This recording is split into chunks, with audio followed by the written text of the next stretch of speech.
Good evening, everybody. Welcome to the September 23rd, 2025 Wenham Select Board meeting. Here this evening are myself, Ben Timon, Deirdre Parati, Peter Clay, Gary Cheeseman. thank you for members of the Select Board. And our first item this evening is public input, public comment. This would be for any members of the public who wish to give remarks on an item that isn't already on the agenda. I will note that agenda item G regarding Gordon College is going to be deferred until the next meeting. So if there is anybody here in Burnham Hall or online who wishes to give public comment on that issue, now would be the time to do it in public input, since we won't be getting to it during the meeting agenda. Is there anybody here in the hall who wishes to make public comment? Seeing none. Anybody on Zoom, Joe? Anyone raise their hand? No. Okay. All right, that moves us to reports and announcements, starting with town administrator's update and town announcements.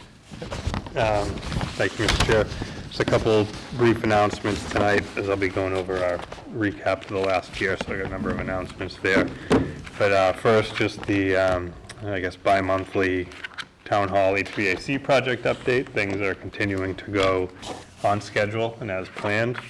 We are tentatively, or more than tentatively, likely moving on or about October 6th from the second floor all down to the first floor. They have closed up the walls and the ceilings and have plastered, and now are moving to paint and finishings. So we anticipate those will be done in the next week and a half, and then allowing us a few days to move. The early word is that we may, they still have to make some more assessments to the contractors, but not have to move entirely off the second floor, given that they've been able to do a significant amount of work on Fridays. That's why Town Hall has been closed throughout the summer. So that's TBD, but there will be likely some disruption similar to when we moved from the first floor to the second floor.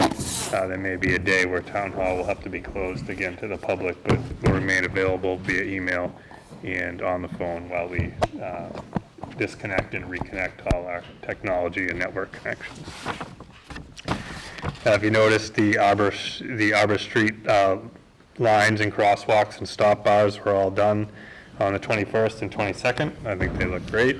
Thank you. Yep.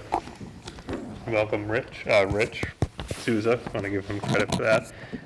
And then starting around October 8th, or shortly before that, they'll be starting the milling and paving of Foster and Cedar Street.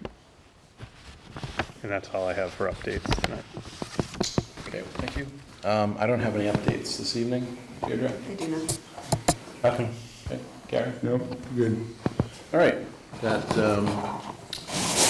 consent agenda, we have two sets of open session minutes, one from May 6th and the other from June 17th.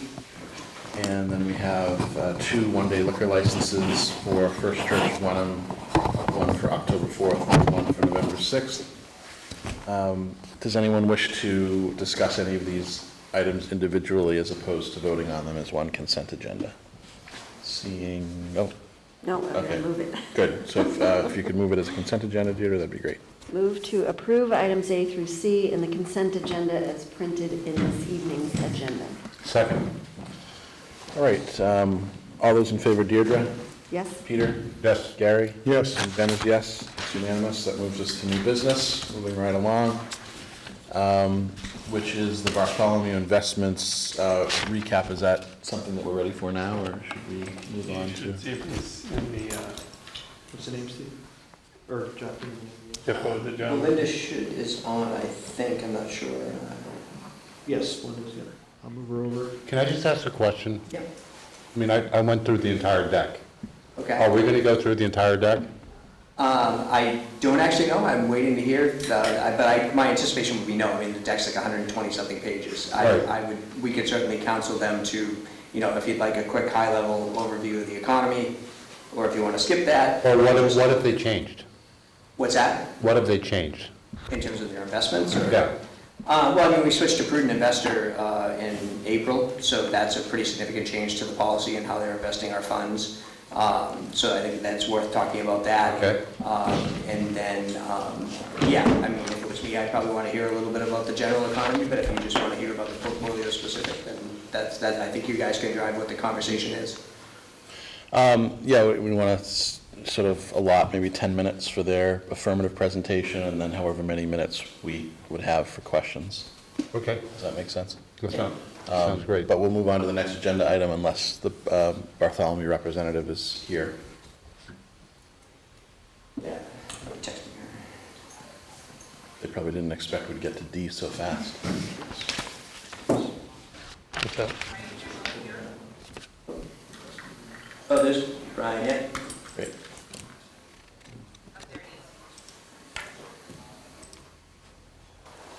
Just move Brian over to the panelist.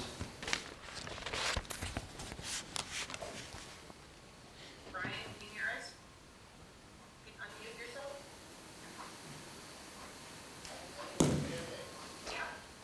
It's gonna be a little quiet. Except, Yeah, we can't hear you in the Yeah, so Michelle, turn up your hall. speaker on your laptop. I don't think they can. I'm at home. It's better. Now we can. Oh, thanks, Phil. Yep, so Miss- Testing 1, 2, 3, testing 1. yes, Yeah, we're good. Yeah. we can hear you. Excellent, excellent, okay. How are you? Before you came on, we mentioned that they don't know if they need an overview of the economy. Really what they're trying to see is the changes in prudent investor and how the general fund is doing. So maybe like 10 minutes if that is possible. That would be Absolutely. great. Absolutely, Belinda, and we're well prepared, and we have all bullet points here set aside. And I realize that's 155 pages crazy, right? But that is really more for not presentation purposes for you, but really auditors and partly presentation for you, but we'll boil it down. Along with me, I have Kathleen Glowacki online as well, but I'm going to go right through this, keeping in honor of your time with your busy schedule. So the biggest change, well, let me go through. So I'll keep this quick. You've been a client since 2006. That represents general funds, OPEB funds, prudent funds, and legalist trust funds. Fees are approximately 30 basis points, all management fees included. That is, and the general fund is at 20 basis points. The general fund account, which was open on 3/7/2024, since inception, performance was 4.14. Those are heavily restricted by Mass General Law and could only get treasuries no more than a year. So that's why you're seeing a performance of 4.14. Current yield to maturity on that is still holding on at 3.9. And then the yield to maturity ending on 6/30 was 3.83. And slow me down if I'm going too fast. Is there a page that you want to be on that can refer? I wouldn't worry about that. I can send these notes for you. It's all in there. I'm trying to keep it high level. You can go right to the, I wouldn't worry about that. It's too much time to scroll through. Unless the board wants me to, that's up to you. I'll slow down a little bit as I get into the more important stuff. Really, the general funds are, treasuries no more than 1 year. And everybody's watched the treasury market. It's hovering around 4%, now a little lower. But the towns and cities can still, under the law, can invest no more than 1 year. That's why we have to stay with that way. Legalist trust funds, the legalist trust funds, which is that 22 stock portfolio, the account was open on 2006. We still have 10% equity in there. The balance as of 6/30/25 was 3.8 million. Since inception through 6/30 was 208. Now let's go into the fiscal year performance at 6.27, gain of a little over 400,000.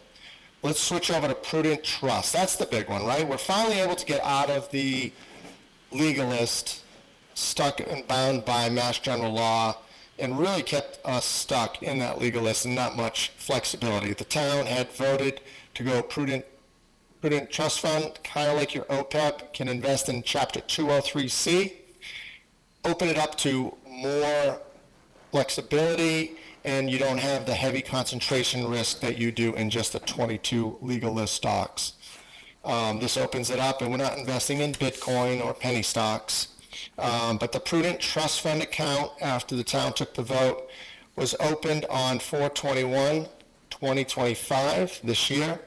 It's a 60% equity portfolio with 40% bonds. The balance as of 6/30 was $5,486,519.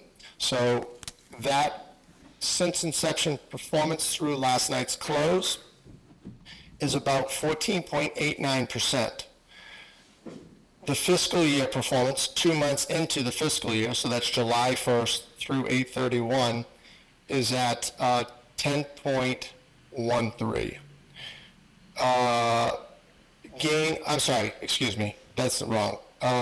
Fiscal year performance, which represents 2 months, that was what you have in your package. That's at the 10.13. That was from 4/21 to 6/30. A gain of over 500,000. So the money's actually put back to work now, working nicely with Prudent Trust Fund. I'm going to take a breather there. Go ahead. Could we, I think there was, if I'm looking at the right slide, portfolio allocation, maybe we could put that one up for the Yeah, go to public. That would be great, because that's the one I think that is most important to everybody from what I heard earlier. Correct? 213 in the trust fund portfolio review. I'm not sure what PowerPoint page it is, but. And I don't have access to this at my fingers right now, so keep scrolling down. Keep going. Keep going. You're looking at the portfolio. Okay, here we go. Hold on. So just look for the top. I can't quite see it, so let's see. Okay, that's the trust funds. Keep going down. Let's go to the next.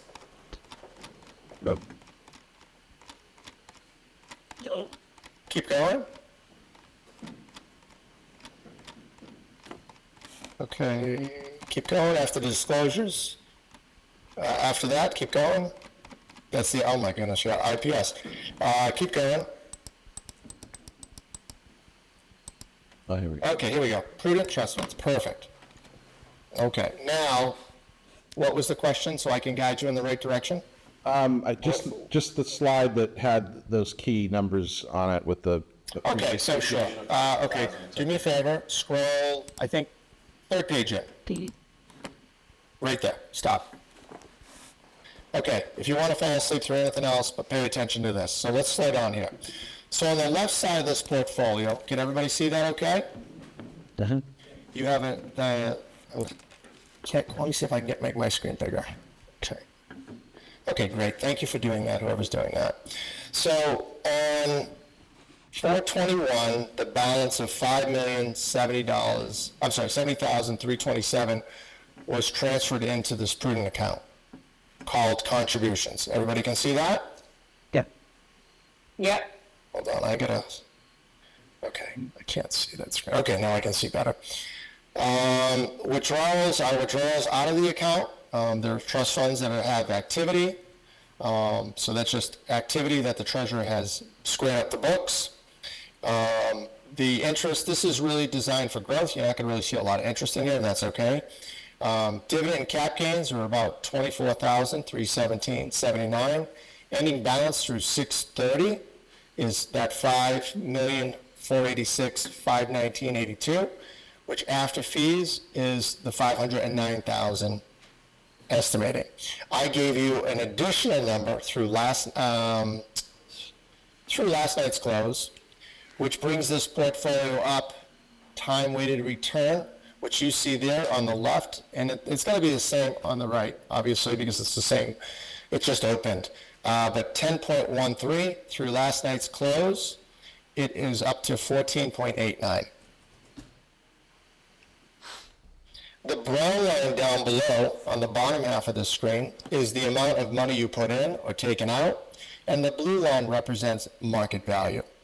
Now, granted, you invested in a great time of the market because the market was on April 7th and 8th was pretty much the down of the market from all the tariff talk. And so then it's been riding up since, so that's very nice. I'll stop there. Any questions? That's what I was talking about for those numbers. Nope, please proceed. Okay, excellent. How much more detail do you want me to give you for the prudent investor? I gave you a snapshot since inception through 6/30 fiscal year close, and then through last night's close. Do you want me to move on, or any more details? It's a pretty good performance. Yeah, yeah. Yeah, I That was think you can continue. Okay, so let's go into the OPEB account then, if we could. Continue into the next account, is that what I Yes, understand please. correctly? I'm sorry? Yes, please. Okay, sorry, there's a little bit of a delay, I apologize. If you want to see the prudent account, what accounts are represented from that, you saw that on that accounting report. You don't need to look at that. The one thing I just want to represent to the board is that accounting report that we provide to the town is not a performance report. So please just remember that, okay? Within this, okay, right there, stop. See this accounting report? Please, if you see this, this is not a performance report. I just want to make you clear on that. I get a lot of questions. Why is the performance so low? Well, this is not a performance report. It's an accounting report. It has nothing to do with historical data, as much as it has to do with how the treasurer and accountant post the current positions and the current earnings. Now, if you could scroll up, this is OPEB, other post-employment benefits. This is taking care of that unfortunate unfunded liability that you have. And if you could turn to page 3 on this, similar to what we just did, this account. That one, yep. Okay, right there. Excellent. Thank you for doing that. This account has been open since October of 2017, currently in a 70-30 portfolio with private markets. The balance as of 6/30/2025 is $1,091,820.57. You can see that on the left-hand side. I actually like this. If everybody could just take a look on the left. Everybody forgets how much money the town has contributed. If you can take a look there, contributions. The town had contributed $888,908.13. The ending balance as of 6/30 was $1,091,091. Total gain after fees of $205,766. This was not always invested as a 70-30 portfolio with private markets. They started off much more conservative, and then we've moved this up based on our recommendations to add to 70-30 with private markets. I just want to point something out here for those that may pick up on this. There's a lot of detail on that left. There's a fee called 12B1 credits. There are no 12B1 fees. I just want to clarify this. You're under a management fee, paying 30 basis points all in annualized, and remember 1% equals 100 basis points. So you're paying 30 basis points for all charges, rebalancing account reports, investing across the board, the performance reports and broker-dealer fees and custodial fees, all included. Now, I point that 12B1 fee out because it was something that kept hitting the money market account, and our broker-dealer automatically reimburses it. So I just bring that out. It's kind of a small little thing. I just want to make sure somebody's clear on that. Okay, OPEB account. Since inception, performance through 6/30 of 6.28. Fiscal year performance of 10.93. Total gain for the fiscal year of 97,000. And you can see that on the right-hand side. See the right-hand side here? This is for the fiscal year. You've made your contributions. Actually, let me just say, it started at $594,000. You made a contribution of $400,000. 0 withdrawals because you're in accumulation phase. We then had dividends and cap gains of $34,000. Our management fees of $3,200. And the total gain after all that said, $97,106.50, approximately, well, actually not approximately, time-weighted return through that time frame, 10.93. Okay, that brings me to my 10 minutes, but I can go more and we can go into more detail. I just want to honor your time and make it high level. I think that's fine for for your presentation, which we very much appreciate, but I would open it up to any questions that first the board may have. Anything? Gary? I go then. So do we anticipate staying with the 70-30 balance or moving into a different setup as interest rates decline? For the OPEB account, we have it on 70/30. That's our recommendation. We can have a discussion of, we're not really considering we are considering, but when we're looking at OPEB and we're setting the parameters, we're looking at a couple of different things. Your unfunded liability, and we really, what were you thinking of doing, or what were you thinking of giving advice on? We'd like to see this at 70/30, keep it at that. We have fixed-all, we have the private alternatives. We should have 7% in private equity, 3% in real estate, and 3% in private credit. We'll rebalance that as markets change or contributions are made. Very good, thank you. Any other questions from the board? All right. Are there any questions from anyone in the hall? Gus? I mean, it's not really a question. I'd just like to point out if OPEB 10.93 for the last fiscal year, but I would point out on the left side, their annualized return since inception is about 6.3%. Which generally speaking, if we look at other sort of institutional money that would be invested in a similar way, I think that's a pretty. I know Cambridge Investments, that we had someone in Essex who was in that company and managed a lot of institutional money.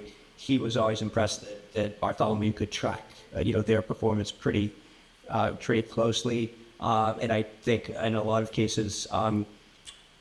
Bartholomew is very big in our world, I mean, a small world, but it's not heard of by sort of individual investors as much. So I always like to point that out, just because, I hope it gives folks confidence that this is a really, really good firm we're working with. They might not have the name recognition of some other firms, but that 6.28, especially since we haven't always been in the 70-30 split. We were at 50-50, 60-30, I think over time. That's a good number, and it is in line with what we're trying to achieve when we do our OPEB valuations. So, Okay.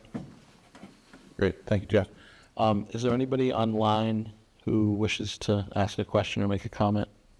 there is not. All right. Thank you very much for your time and for your Bartholomew's efforts. It's a very promising report, and we appreciate the detail that was in the written presentation, as well as the high-level points that you gave us this evening. Excellent, thank you. If you have if you want another time of more deeper dive, please let us know. I just know you wanted to keep it. You have a lot of things on your menu tonight, and I wanted to make sure we honored your time. Thank you very much. Thank you. Thank you, Brian. Have a great night. Okay. Bye. Bye. All right, and thank you, Jeff and Belinda, for... So when I have a comment, we certainly, I think, our decisions in the past and moving to improvement is staying off well, cut in a kind of an exceptional year this year. Right. But I think we're certainly on track to catch up on the OPEB, particularly, and the alternative investments seem to be doing quite well for us. So hope to stay the course here. Yep. So just as we've done the last couple of years, I would just want to make sure that this is given to the FinCom, and if there's any input, comments, or further questions, they need to make a reappearance at FinCom as well. Wanted to hear a deeper dive. I assume we could do that. We can go on it. That's. Thank you. Great. Well, that moves us to item E, discussion and potential vote on operational items for the West Wenham Park opening day ceremony. And I believe Kate Mallory is online to present. Kate?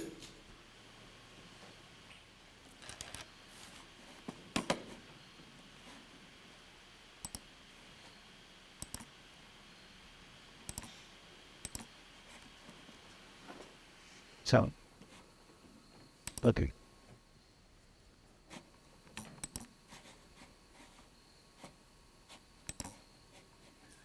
Can you hear us, Kate? say she's a panelist. Good. Ms. David? There she goes. Okay, can you hear me now? Yes. Hello. Great. Great. Hi, everybody. Thank you to the select board members for having me tonight. Tonight, I'd like to talk to you about the West Wenham Park Opening Day celebration. As you all probably are aware, this has been going on for almost 5 years. This was one of the first projects I started with in Wenham, starting with the Open Space and Rec Committee doing the feasibility study probably about 4.5 years ago. So it's been a long, really fun project. Next slide, please. Oh, wait, before we go to the next slide, I'd like everybody to see the Gaga pit that is right there. And the Girl Scouts took different colors, and those are their handprints there. So pretty special. I can go to the next slide. All right, so the purpose of me coming tonight is to request that the select board approve the opening day celebration at West Wenham Park, which I'd love to have on Saturday, October 18th from 1 to 3. And this will really showcase the park's new amenities and celebrate with the community. Go ahead, next slide. All right, so some highlights of the park is that we have really changed the infrastructure here. We created more parking. There was almost no parking at the park before. There's about a 20-car parking now. And we made the whole park ADA accessible, which I think is incredibly important. We revamped the sports courts, so now there are 4 pickleball courts, and there is a tennis court lined on top of those 4 pickleball courts. We have a picnic area, and tomorrow the pavilion is coming in. It will take 2 days to install, so that will be done by the end of the week. We have the playground area with really natural, nature-based playground structures and really fun climbing structures for children. And we also have exercise equipment, which is really great. We have a walking path now through the back behind the field, which is just a really great area to take your stroller and walk back there. And my favorite part is that this park no longer has any stormwater runoff coming off of it. So we use nature-based solutions. We use swales to ensure that all of the water, the stormwater that is fallen on this park stays on the park and gets cleaned through and goes into the groundwater to recharge our groundwater system. So it's pretty wonderful area. Tomorrow I'm going up there with Winter Rye to put that in the swales, and eventually we're going to make those swales pollinator gardens. So it's twofold. It's wonderful to have pollinator gardens, and then it's also easier to maintain the park. Next slide. All right, so celebration activities. I'd love to do a ribbon cutting ceremony and some welcoming remarks, and you are all welcome to speak, of course, and I'd encourage it. We'd love to have the Cookie Monster truck come. So we do have enough money in the budget to have the Cookie Monster truck come. For the first 100 to 150 residents that come, they can get their own scoop of ice cream and a cookie. As you all know, I've been working with the Ipswich River Watershed Association on the Miles River grant that we received through the state. The state is funding us to have science kits, and we can give 50 science kits out to residents, and we're also going to do an insect exhibit. We're also going to celebrate Arbor Day, so have a tree planting ceremony right by the picnic area. We'd like to dedicate a new bench. We have one memorial bench that has been purchased, and we'd like to dedicate that. We, of course, want to showcase the Girl Scouts donated Gaga pit. That was that first picture you all saw. And I'd like to hire a face painting artist. Next slide.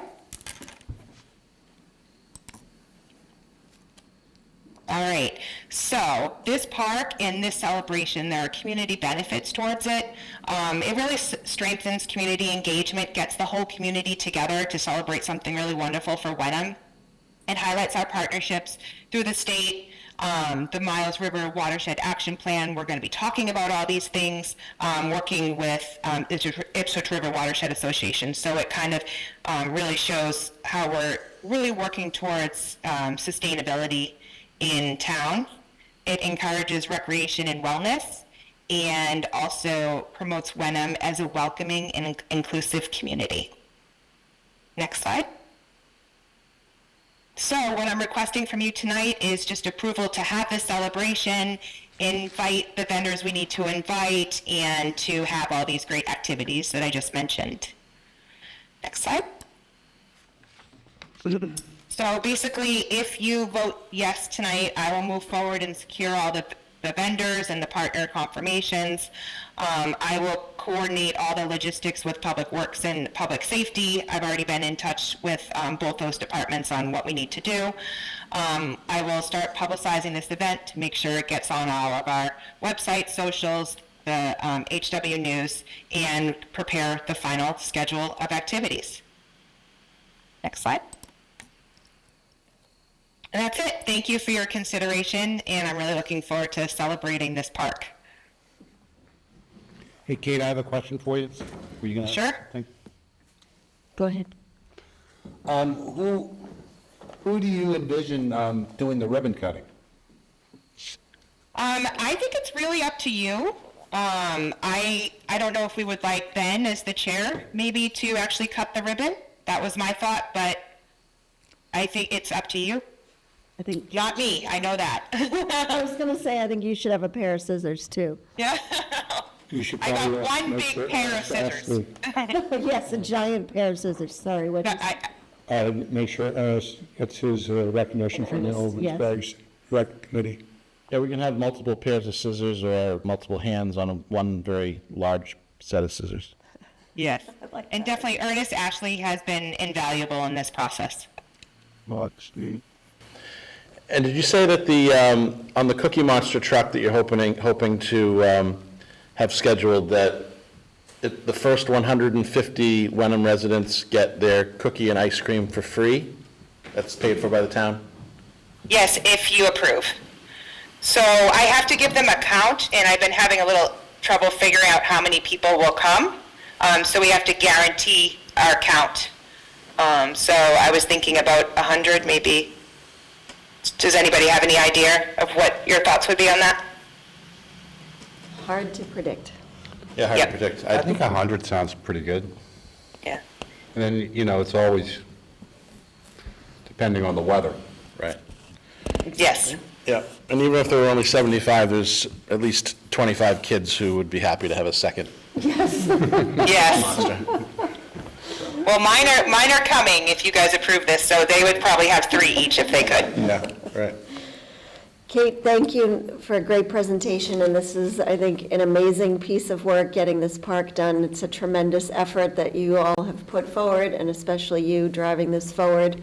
And I think it's an incredible contribution to the town, not only for the recreation facility, but also the thoughtfulness behind the design, hearing about the swales and the environmentally friendly aspects of this, of course, is thrilling to me. So thank you for all of that. So I remember. Thank you. In my first term on the planning board, we were talking about this. So this has been going on for Yeah. at least 5 years, she said. 8 years or so? Yes. It's been a long haul. Well, great job. Thank you. Thanks very much. I would entertain a motion if anyone wishes to make it.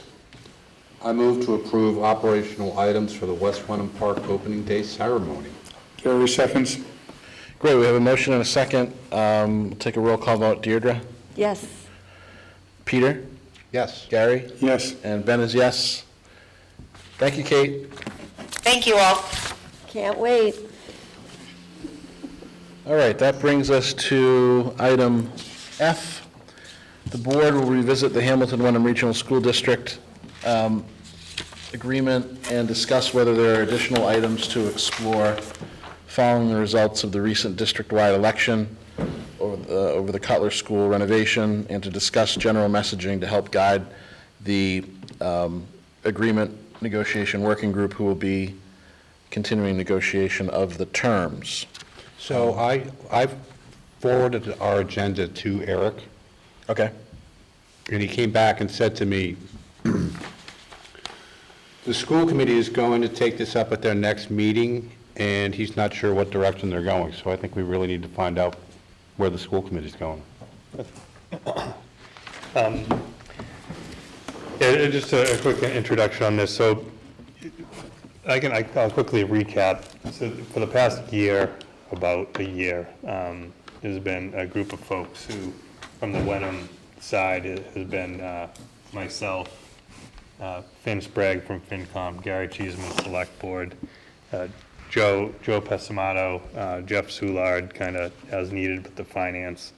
And then similarly, Hamilton has a similar makeup from their side with the one representative from Select Board, representative from FinCom, and a Eric Tracy, Vinny,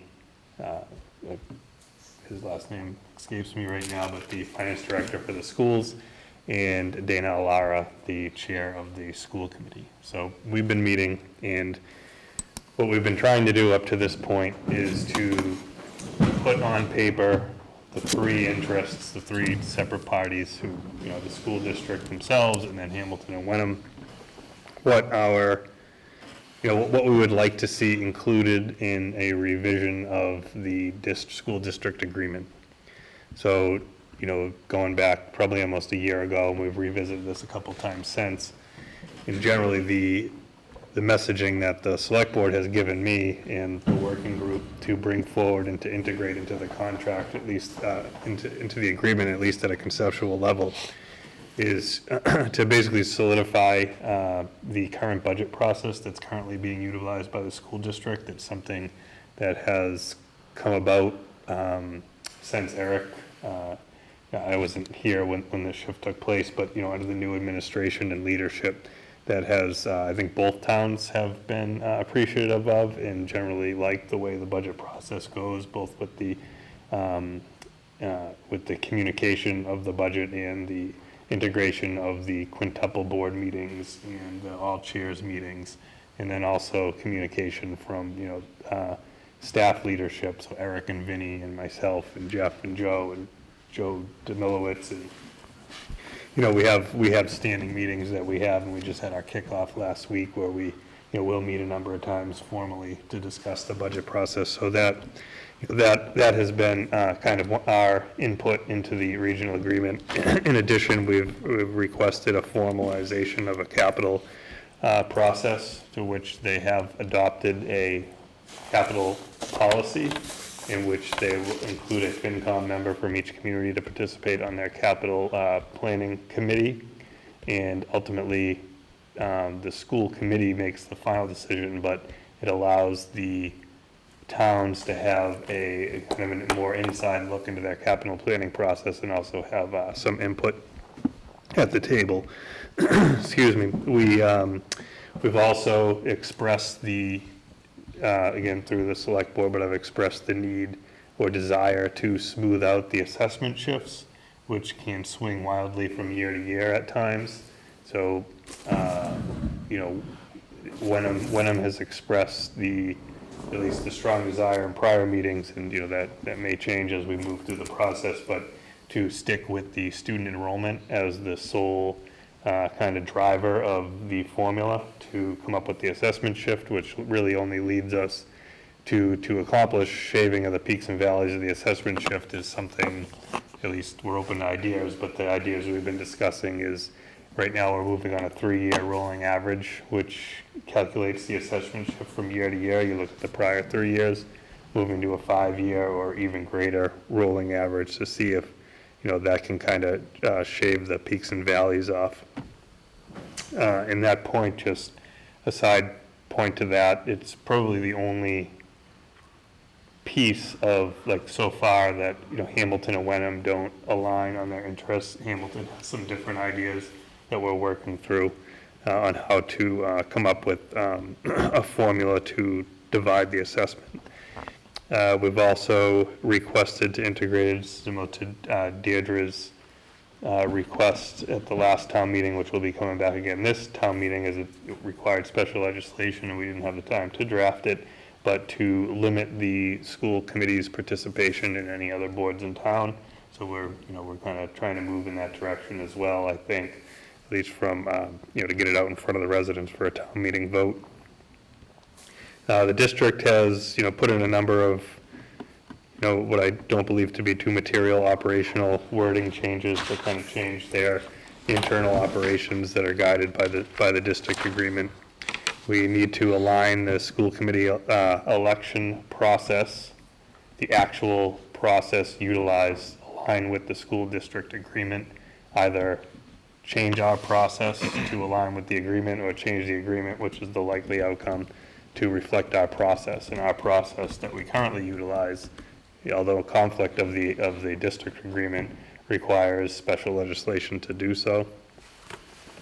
And then finally, this is a Hamilton's request in, I believe makes sense, but through the board is having minimum seats for each community. So the school committee right now, any one of the members, 7 members, can be from either community. So in theory, it could be all Hamilton or all Wenham. The proposed amendment is to do something like 3 seats in Wenham, 3 seats in Hamilton, and then 1 at-large seat that could come from either community. And so at a high level, that's generally, the input Wenham has made and the input Hamilton has made. And, again, we're working through the details. We're just at the point now where we're making sure everything we want to be included can legally be included, and then start to negotiate the finer points and work with council to kind of integrate those terms into the agreement, which ultimately needs to come back before the select boards and before the residents at town meeting. So, all of this goes to say that, we couldn't get to the town meeting, and so you want to keep that in mind when you're negotiating terms that, it might be something you strongly desire, but there's a high unlikelihood that the opposite, Hamilton would not vote it through at town meeting. So from a strategic perspective, the boards want to be looking at it and to be like, maybe there has to be a little bit of give and take there to make sure, we get our interests reflected and their interests reflected similarly. And so then with the recent, I know there's been some, and maybe Finn wants to speak a little bit more, and I know Karen wanted to speak tonight also on that, but she is ill and unable to join us. But on the recent failure or not passing of the the building project at the most recent district-wide election, it is looking at capital cost splits and how the towns want to proceed given Wenham having the Bucher School in Wenham and Hamilton having the 2 other schools in Hamilton, and if there should be some split with that. Okay. So I take your point, Peter, about Superintendent Tracy's update, but I think given that there's sort of 3 parties represented in the negotiation, the school district, Hamilton, and Wenham, I think tonight probably we should go forward and talk about, as Steve has begun to do, what Wenham's priorities are as we complete the negotiation. So I think it makes sense to do that, even if the school committee is going to be having something coming up. So are there any questions or comments from board members, questions for Steve, or any comments before we maybe invite Finn to give some comments? I just say I think that's a very comprehensive review by Steve of what we've been doing over the past year, that there's certainly, I would anticipate a couple of sticking points, especially on budget impacts, how we're actually going to manage that. And I think, too, we need to realize that there's probably an interim period here where the school committee itself needs to reassess their general directions. Finn, would you like to make any comments? Is it fine for me to go here? You can sit, if you want to sit, or you can, I just point the mic over, as long as I can pick you up, that's all that matters. Sure. I just want to stand up. No, as long as the mic can pick him up, maybe move to the first row just to ensure that it does, if you don't mind. Thanks. Sure. So the school agreement, as I understand it, will stand unchanged unless, both towns elect a particular change to it, right? So whatever we propose, has to go through both towns. I think Steve mentioned that. Some of the things that, happened or that we're discussing are probably easier to pass, and some of them might be more difficult, just on the list that Steve said there, right? On the revelation of the second method for going to get, citizen approval of capital stuff was, means that we have to have language about the either 2/3 or reducing it to 50% in the agreement. We can't just erase that and just go with 50% of the district, but all these things are kind of going to come up, I think at the next town meeting, and we're going to have to decide how we want to propose them, either as a block or splitting these up into multiple items. For maybe some are going to be very popular and can easily pass on a kind of consent agenda, and some of them might be more controversial. And then, as we said, there's, with the way the vote went on the 15th, there's going to be, some financial implications of continuing to have these two buildings and having to pay for their maintenance for the, at least 10 years before we can maybe go to MSBA and try to get some funds again. It's not only just maintenance, making them ADA compliant. It's like $50 million for each school. Right. So if the town, or if the two towns and the school board decide to open up that can of worms, you're looking at that amount of money for each one of those schools. I've come before the board and said, what do you guys want to do? How do we protect the Wenham voters? How do we go forward from this? The working group and what you guys want would be helpful for some guidance for that working group to figure out, what we think is next steps in those discussions. I don't know if there's any specific questions. Can I just kind of wonder out loud? Mm-hmm. So there are 3 elementary schools. Mm-hmm. The schools that have the most pressing needs, ADA and then maintenance, are Cutler and Winthrop. Mm-hmm. Yeah, Whereas Bucher's in pretty good shape. I'd agree. So, just speaking as a Wenham person, it's like, why do we make Hamilton have to pay for Winthrop and Cutler? Yeah, I hear what you're saying. I think the reality from Hamilton's point of view is that if they want to have an investment in those structures right now, the current agreement basically is going to say that 2/3 of Wenham voters would have to agree to that, right?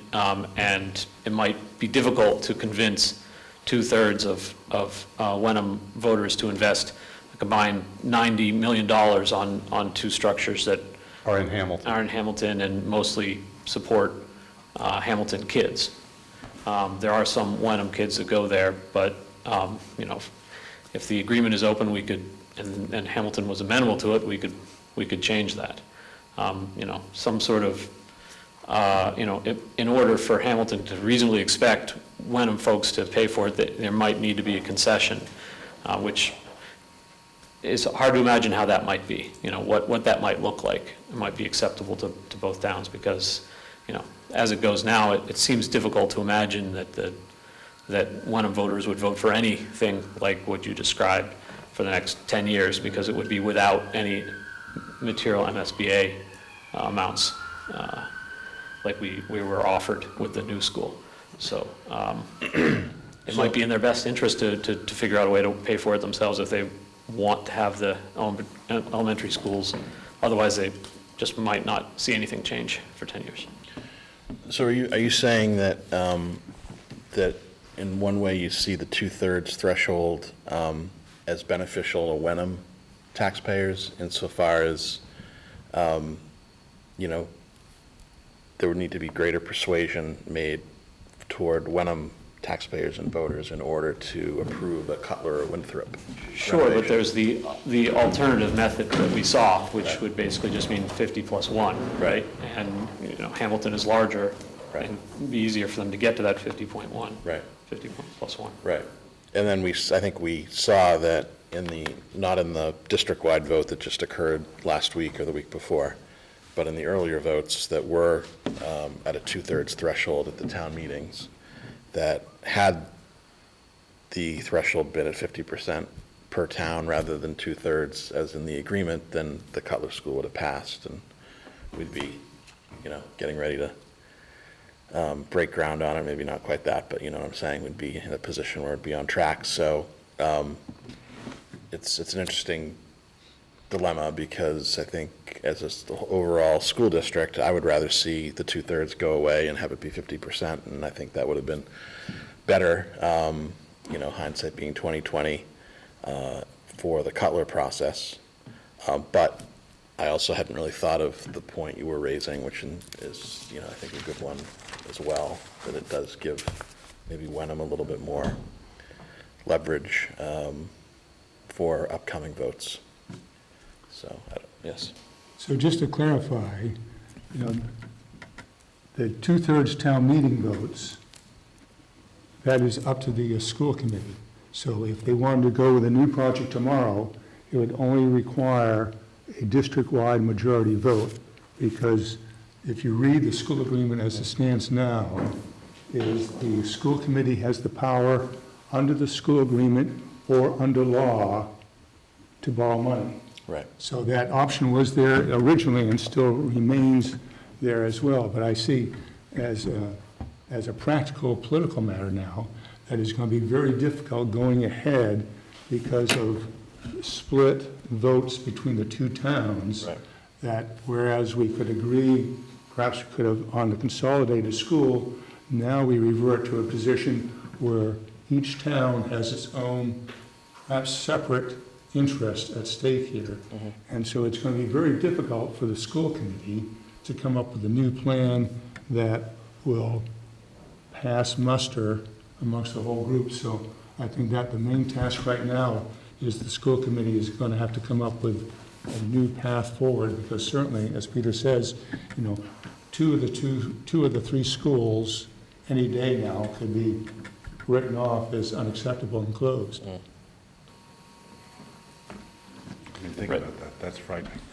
Yeah. Yeah, so as we were saying, right now it says 2/3 for both, from both towns, and it seems to be, we have this new alternative that hadn't been, well publicized before.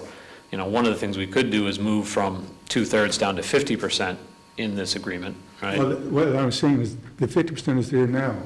The 50% is always going to be there now, and That's there right. it isn't very clear to me when the school committee could decide to go the route that we have in the agreement now versus the overall 50%, right? It's not clear, like, that there's, these kind of projects should go this way and these sort of projects should go this other way. It seems to be entirely up to them.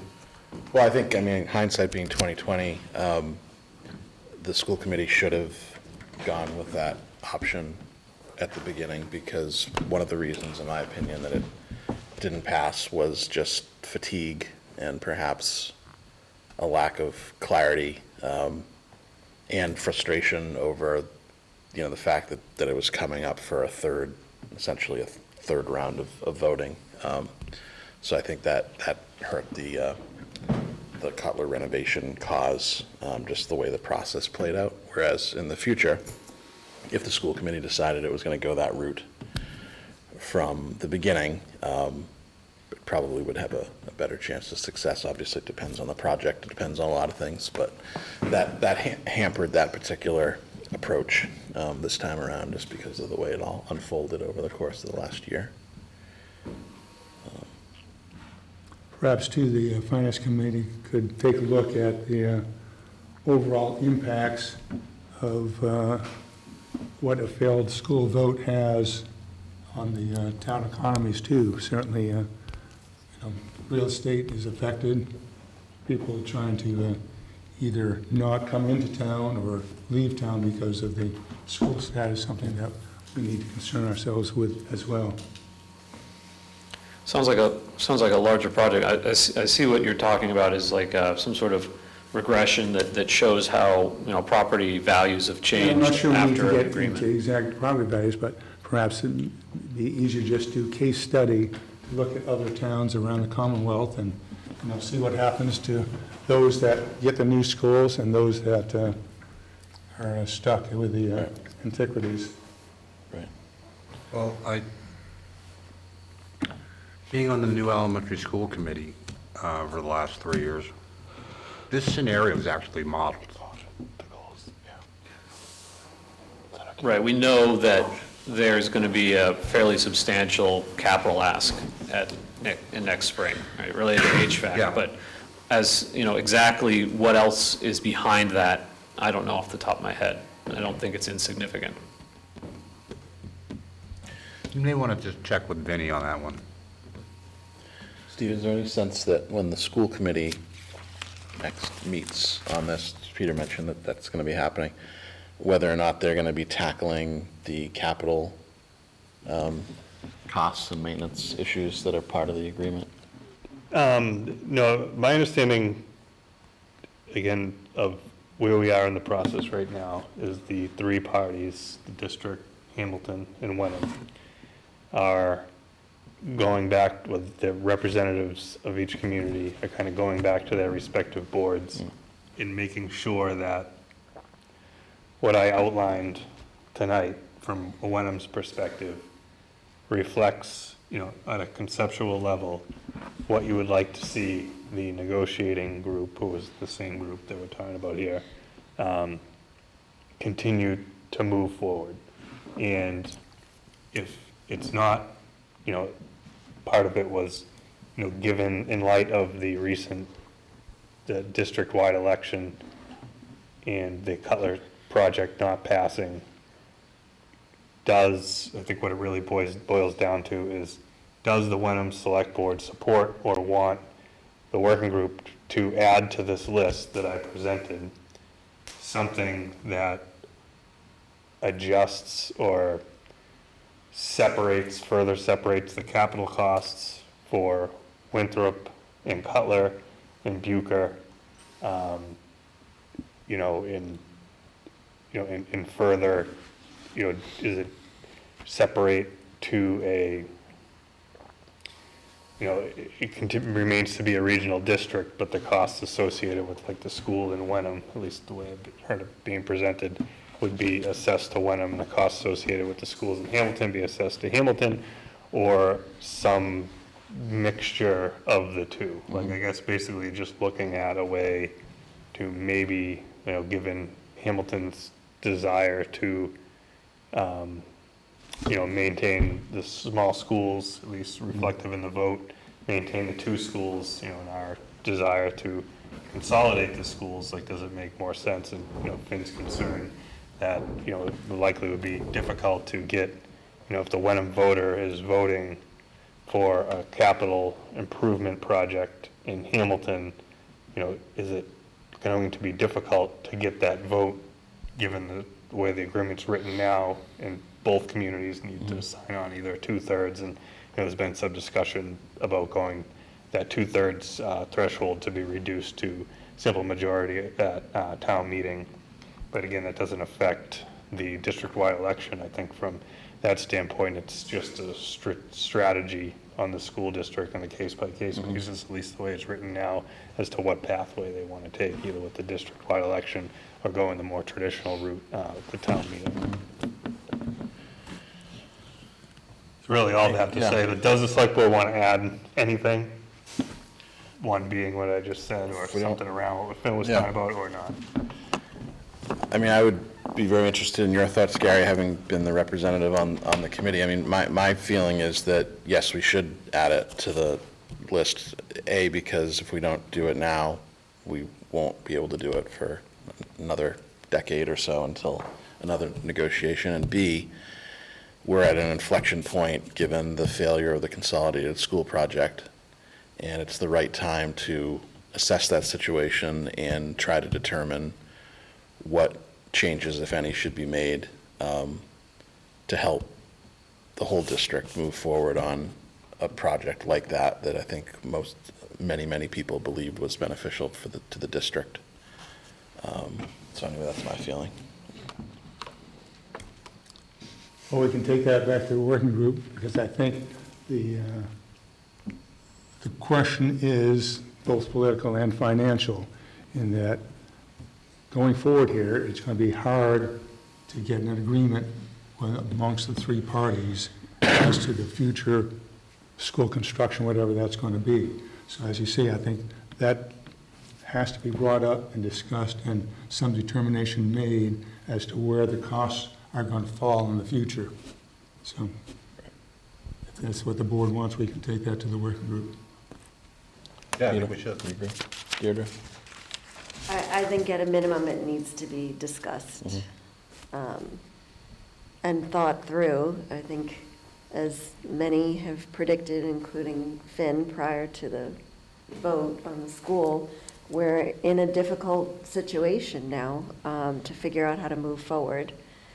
And I think all the thinking needs to be on the table, as you said, to try to figure out a way forward that's going to be palatable to both towns and the school committee, and that respects everyone's interests. All right, so I think you have your consensus. Yep. Sounds good. Okay. Thank you very much. Thank you for your time. Is there anybody online who has a hand up on this topic? No, there is not. Okay. All right, so we have 2 agenda items left before getting to some of the cleanup at the end. G, about Gordon College, and H, regarding select board goals for the coming year.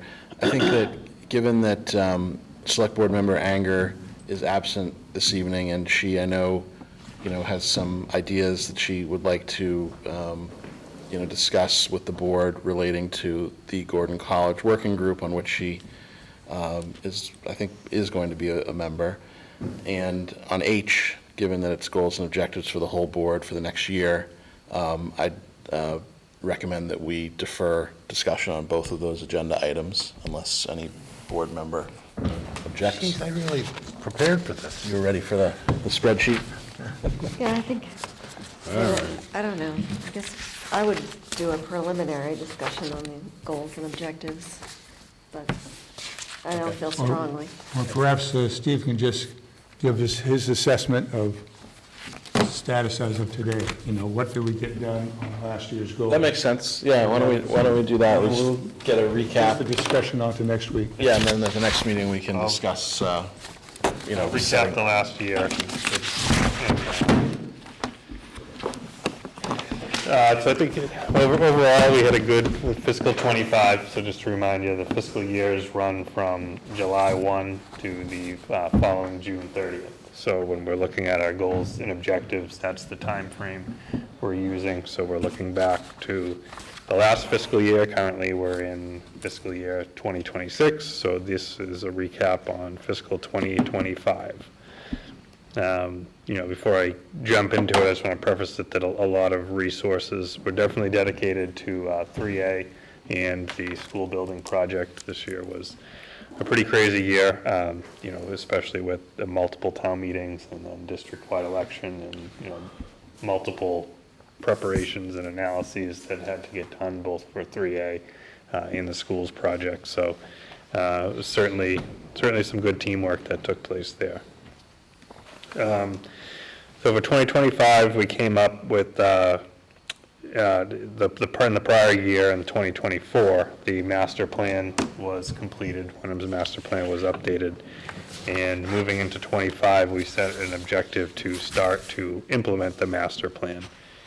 So essentially, what took place was, Kate worked to categorize and prioritize all the strategies that were represented in the master plan, and then put together a 1 to 3 year plan in a presentation to the select board, in which the select board adopted, that would essentially establish our 26, 27, and 28 goals and objectives. So that was completed and presented, and the select board approved, which I know we weren't going to go into this year's goals and objectives, but basically it's the Complete Streets Program, Economic Development Study, and the Downtown Revitalization Study to start to implement, as well as working groups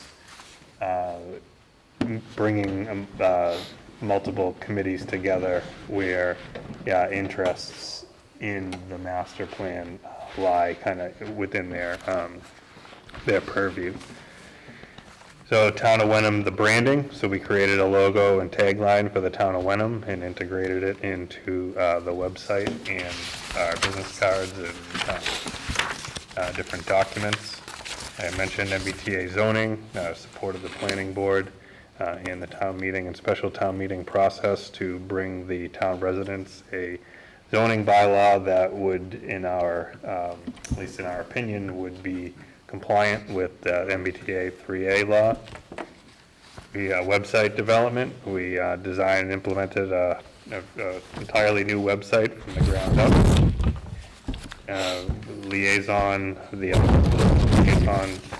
The discussion to re-implement the liaison system for the select board members to liaise with boards and committees.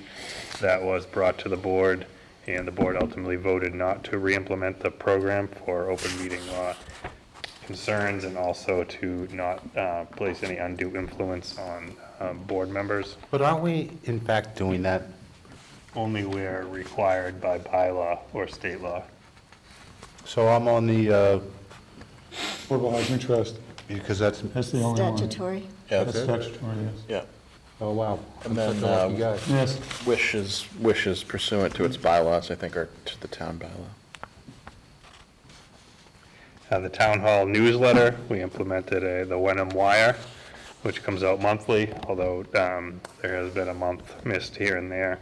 But for the most part, it comes out on a monthly basis. That includes a letter from myself to the residents, kind of updating them on what's going on, along with department updates for all the departments in town on a monthly basis.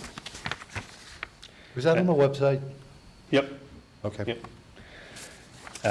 The other one was for me to come up with operation instructions for each department, job guides and succession planning.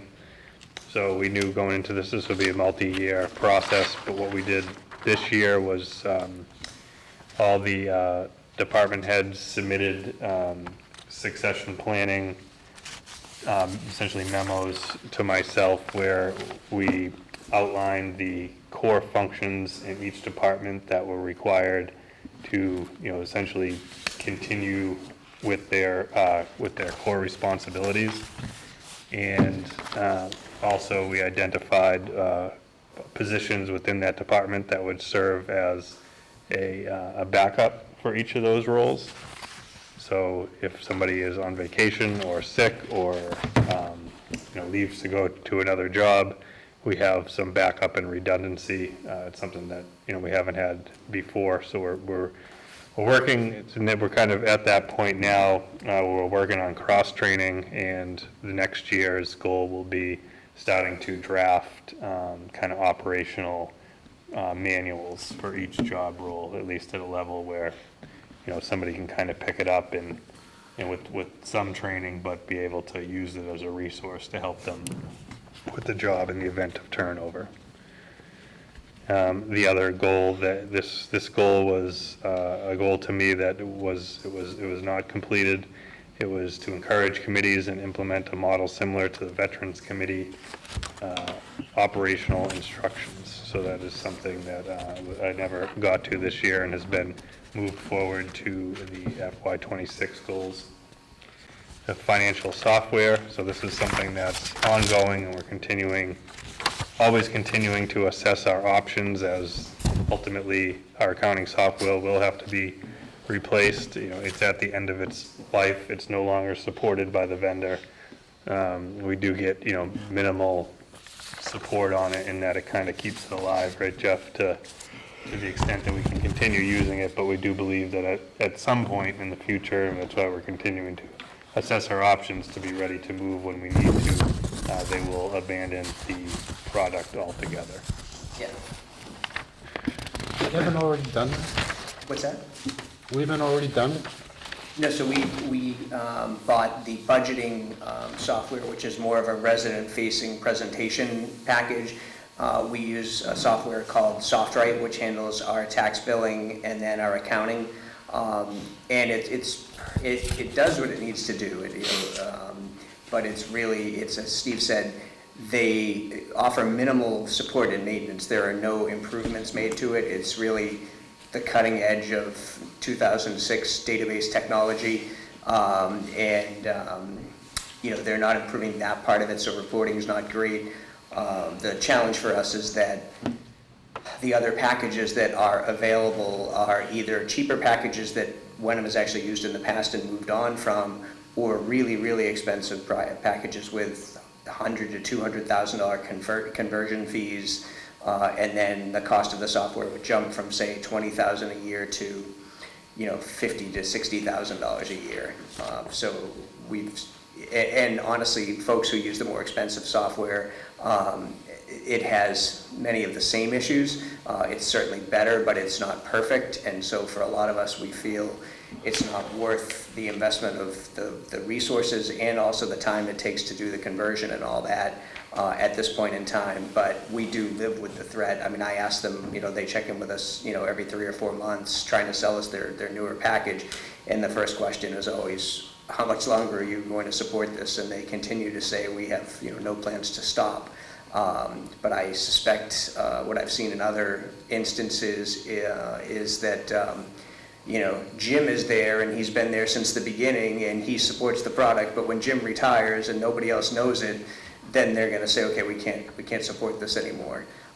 So yeah, that's definitely an ongoing problem. And then this is what I think you were talking about, Peter. We moved to, we got in '24, we got a capital appropriation for budgetary software, so called ClearGov. And in '25, we purchased that software and implemented it. We knew this was going to be, a multiple year process to carry it through to the end. But last year, we were able to, essentially connect our financial softwares with the budgetary software. Jeff was able to reconcile and upload all our accounts and things like that into it so that they can kind of talk to each other. We can use it as a budget tool.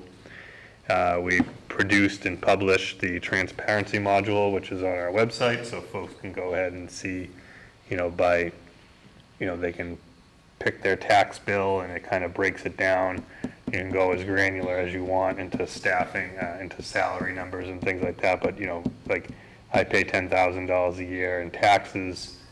X amount of this $10,000 goes to education, X amount goes to DPW, X amount goes to general government. And you can go, even further into departments. And so that's pretty good. And so then this year, what will be moving, carried to the 26 is we're going to be, really Jeff is going to be rolling out the capital planning module and producing the final budget book, which is really the ultimate goal. And that would be, I don't think we have any plans to submit for a GFOA budget award, but it does mirror a GFOA budget. So it's certainly best practices in the industry. And that's ultimately our goal, is to get a document like that that's published annually. Updating financial policies. So this was, a draft was presented to the select board. The select board then submitted the draft for FinCom for review. However, 3A in the schools kind of got in the way. FinCom shifted gears onto that. And so right now we carried to the 26th. We expect the FinCom's revisions to come back to the select board this year for final approval of those policies. Trash collection alternatives. We started a working group and have met a few times. We're currently working through that process. However, the landscape has really changed significantly since we started about a year ago. Our initial estimates given to us by Casella probably 2 years ago was an 80% increase. Those increases, seems that the market has stabilized quite a bit from those turbulent times. Those years were just coming out of COVID. There were a lot of unknowns. We're looking at now probably closer to like 20%. Is that right in year one? 20-25% in year one, like very roughly. And then the other major player in town, which would have been Casella's competitor is Republic, and they're not really a viable option anymore, at least for, in the timeline that we have to deal with to get our contract in place. We have vetted and done some price research into the pricing. Casella remains to be competitive in the trash collection, and probably the most competitive option, actually definitely the most competitive option for the trash disposal piece, where we bring it up to Wheelabrator up in Andover, or North Andover, is far more cost effective for the town to continue to do that than any other option that we've looked at. But we'll continue to work with the working group. We haven't met in some time, but I will be calling them back together shortly, and we'll wrap that up for 26, because we need a new contract in place for July 1 of next year. Town-owned land, we presented to the select board in August. The inventory and the status up to this point, we're able to identify at least one parcel that was recently auctioned off, which was at first something we haven't done in a long time. So we're continuing to work on that into 26, and I can give a better update of what we have planned for this year for that. The other one was a permitting fees, a market study. That was something that was we were going to try to get to last year. However, it was just something that started. I have a bunch of files on my desk from department heads, but it didn't get any further than that. That will be moved to the 26th. Townwide server replacement. This was a very large project. This is, for all practical purposes, done, with the caveat that we're dealing still with, there was a Latro rollover. There was a truck that rolled over on Latro and took out a telephone pole. Raw fiber was on that line. So that's the leg that goes down to the DPW and water facility. So we're still we're still trying to fix that. It's not that there's a problem, but just getting the company out has taken a little bit of time. But other than that, the server has been taken down. We're moved into the environment, the virtual environment in Danvers. All town buildings, including the DPW, once we've connected, will be connected in a dedicated fiber ring, which is we only have access to. So, resulted in better performance, a safer environment, and if you look at a server replacement on a 5-year schedule, we're probably saving about $40,000 a year utilizing this service over trying to maintain our own physical infrastructure here in town. Excuse me. Review and update committee charges. This was a select board goal. I believe that is ongoing. Beverly Airport Commission seats. This is something that is ongoing. The most recent update is that, I did reach out to KP, and we're starting to research the options, but once we started to peel back the onion a bit, it looks like the Beverly Airport Commission pays taxes and not a pilot. So, we think that there may have been an agreement done at some point in the past where they pay the tax bill instead of a pilot, but we're trying to reconcile that. It's just turned out to be a lot of, like anything, once you start to dig in, it turned into be a much bigger project, but so that's ongoing and will continue into 26. Green Initiative was to conduct a green inventory report to provide a picture of how much greenhouse gas and pollution the town is responsible for, and deliver that to the Climate Action Committee. That was completed.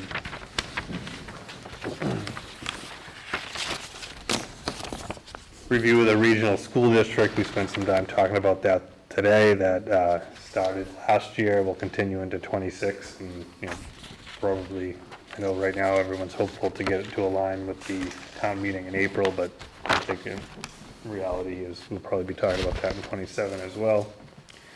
Iron Rail Best Use Study, that's also a multi-year project. So in 24, the select board defined the scope and procured the contract. 25, we facilitated public hearings and information sessions to generate a draft report. We then took the draft report and presented it to the select board, and we integrated any feedback into that. And also internally, we did a financial analysis We hired an appraisal firm to come out and appraise a number of scenarios and integrate it into that report, and then hosted a final public hearing where the final report and findings were published. And so that was done in 25. 26, basically what leads us to, left to do is for the select board to continue talking about, next steps, whether they want to leave the site as is or make some changes or whatever have you. Community Septic Management Program, this is basically the septic loan program that was adopted at town meeting. So we were successful in getting a warrant article drafted into town meeting. It was subsequently accepted, and the finance department has worked over the last year to get all that paperwork in order, and we're now set up completely to basically loan residents very attractive loans for it's only for the rebuilding of existing septic systems. You can't add a bedroom, you can't create a new septic system. It's for folks that have a failed septic system. They're in a situation where, it gets very expensive very fast, that type of work. And this is a program where the town is effectively the intermediary, and the state ultimately gives the town the money back, but we're able to lend money to the residents of Wenham at a very much below market rate. So they have the funds to do the work they need to do. And I'm sure I forgot some things, but that was generally the goals and objectives that came out of the select board goals and objective meeting last year. And then for next time, I'll save 26, a lot of that, some of the roll forwards, and we'll expand on some of those initiatives that were multi-year. Well, it's an incredibly impressive performance, I think, by the team, led by you, Steve, so. Team. Congratulations. I mean, that's a really immense amount of work and projects that have been carried out this year. Especially, I think the public has been distracted by 3A and the school questions. But certainly, I hope they take the time to see, just how much work has been accomplished and the positive things that are going on in town. Right. On that front, I wondered whether we could post, if not the spreadsheet, like a stripped down version of it on the website with some pizzazz on the homepage where people would see it and could click on, just to see, the main accomplishments of town government for FY25. Yeah, I think that sounds. I think that's a great idea. And then on the last item, I think it was the last item that you mentioned, the septic loan program, is that something that we've advertised very widely to people in the town? If not, probably we should. We haven't yet. Okay. So we happen to have one resident who was well aware of the program and reached out to me very quickly, and we actually sent them their first check last week. Mm-hmm. So I've largely spearheaded it. What I wanted to do before sort of marketing it was to work a little bit more with the folks on the Board of Health. Mm-hmm. I've drafted some presentation materials, some of which I've used sort of what they did in Hamilton or some of the stuff we did in Wenham, but I felt I didn't want to overstep and suddenly be marketing for the Board of Health either. Right. So, but that would be the plan, is to get it out there. We have $500,000 available to us, which at a high level I thought might be maybe 10 systems at about $50,000 a piece. This first one is, I think, going to be closer to 35 or so, and in talking to Greg, that might be more reasonable. So perhaps there are, we might be able to get, 12 or 13 systems out of this potentially. Right. There's certainly not folks clamoring for it, other than the one group of residents that reached out. But yeah, it should be. It's been very successful in other places. Yeah. We'll keep you posted on that. Yeah.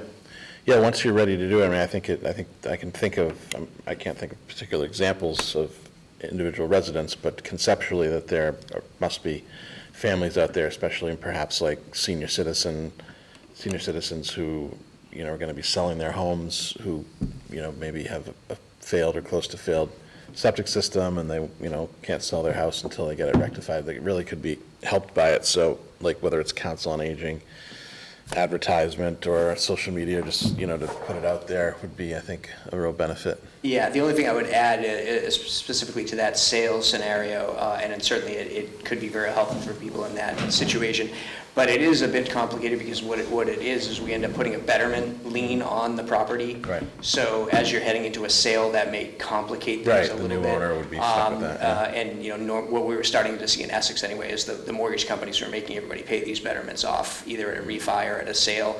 But it could still help a resident, you know, facilitate an expensive repair that would allow them to sell a property. And so, you know, that might be a fact we add to the presentation materials as well. Right.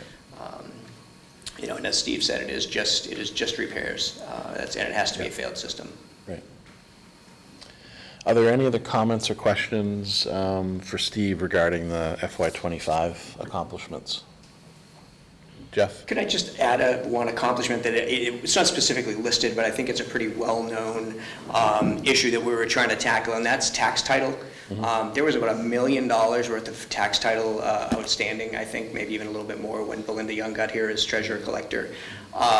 We have largely collected all of that now. We received $700,000 this week for the 97-115 Larch Row property. Yeah. And so we have one other property that we expect to have another about $200,000 collected at closing at the end of October. And so Belinda will have cleared that entire balance that was here when she got here and had some significant challenges to it. So I think, you know, financially it's a great result for Wenham, and I think it's also, you know, Belinda is deserving of some accolades for that because it was not an easy thing to straighten all that out. There were a lot of complexities to it, and that's a really big positive development for the end of FY25 and the beginning of FY26. That's a big deal. That's $1 million. Yeah. Yeah, thank you for bringing that up. And one thing that, to this is a perfect example of that, is something that I didn't do a very good job last year with the 25 goals, is integrating, you know, all the staff really in their own kind of wheelhouse that they live in. It's kind of outside of the board's, you know, not purview, but, you know, it's not something we see every day. Establish goals and objectives for themselves every year and work on projects like that. And it's something that I'm working on, you know, we're building out in 26 to try to make that clearer so the board is aware of all the good work that everybody's doing. So thank you for bringing that up, Jeff. Yeah, and I think that's an important point because as impressive as this list is, I think there are still some things missing. I'm happy to send you a few things. Yeah, well, that's what I said. But again, so please do. Both from, as Jeff is talking about, from different departments and staff, but also from our list. So I think it's even more impressive than what is here, which is already impressive. But I think it's important for people to see the volume of work and to know that the government here is working and getting these things done. And I think you missed, the big one is the geothermal at the town hall. Yeah, I did. Don't jinx it. Which is pretty substantial, I think, It was on the list. and a large Maybe it got grant. flipped. But yeah, no, you're right. Yeah, the geothermal, West Wenham Park, the garden at the Bucher School. I Garden, mean, yes. the more you sit and think about it, Right. It's a lot. you know, like this document here doesn't really reflect any more. This is essentially an untouched document from what came out of the select boards. So it's like this, in part because my, you know, contract perspective, this is what I'm judged on in my performance, Right. what comes out of this meeting. So I didn't want to doctor it really in any way, but yeah, we could, I mean, and that's why I think that this one will be we go into 26 will be built out. Again, it's kind of a new process, so we're, each year we expand on it. We've changed and gone through a couple different renditions of how the spreadsheet looks. Yeah, and I think we continue Yeah. to evolve it so that it Yep. becomes more comprehensive. Right. All right, I do have one other matter, as may not have been anticipated by the chair, to mention on the agenda, which is that 4 weeks from tonight, October 21st, the Wenham Select Board will be meeting jointly with the Hamilton Wenham School Committee to, it'll be part of our regular meeting, but we will be interviewing candidates for the recent school committee vacancy, which is a vacancy for which Wenham residents are eligible. And so I would encourage any Wenham citizen who has an interest in public education to please consider providing an application. I think the details are laid out on the Hamilton Wenham School District website, I imagine. I don't know if we have a link to that or on ours, but we could. Yeah, once they put I'm not sure they've published, they're waiting to hear back on the location Right, before on the they location. publish that advertisement. Right, but we've confirmed the date. Yes, as we've of- confirmed as of- the date. As of today, so that's going to be our regular meeting 4 weeks from tonight, location to be determined. We did confirm that it's not the library. Okay. Hamilton Yep. has planning board has something going on that night that they can't move. So it's likely, given the possibility of a large public turnout and the need to host a 7-member board and a 5-member board and supporting staff, probably the Bucher cafeteria is an option.